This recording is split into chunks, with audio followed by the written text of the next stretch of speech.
just wanted to share my story because I didn't really see a lot of individual perspectives on people who had firsthand experience kind of dealing with the virus.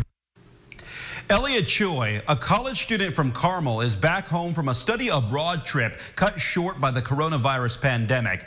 Tonight, he's sharing with RTV6's Cornelius Hawker what he experienced in Spain after having a likely case of coronavirus. This is video of Elliot Choy getting swabbed by a Spanish healthcare worker to see if he has coronavirus. My roommate Luke and I both had a fever for like 2 days. I had chills. I had a headache, sore throat for about a week.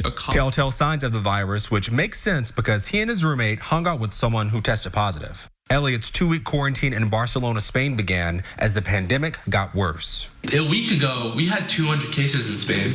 Yeah, it's like and now what is it at? Yeah. It's like over 2,000 now. As cases and deaths started to rise, so did the anxiety of Americans in Europe facing travel restrictions. But thankfully, Elliot made it back home.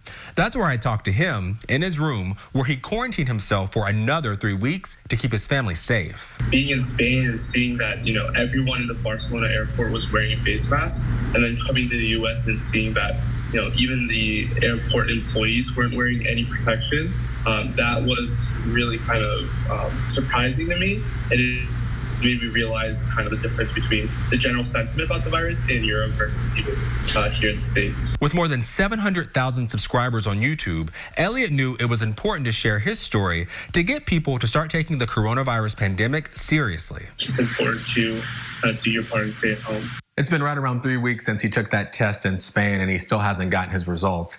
He tells me he doesn't think he ever will. And back here in the US, he tried to get tested, but he ran into roadblocks like lots of folks are. He was told that it had been too long since he had symptoms, since he'd been in contact with someone who was positive. And he was also told that the place where he was trying to get tested actually didn't have any tests. Working for you, Cornelius Hawker, RTV6.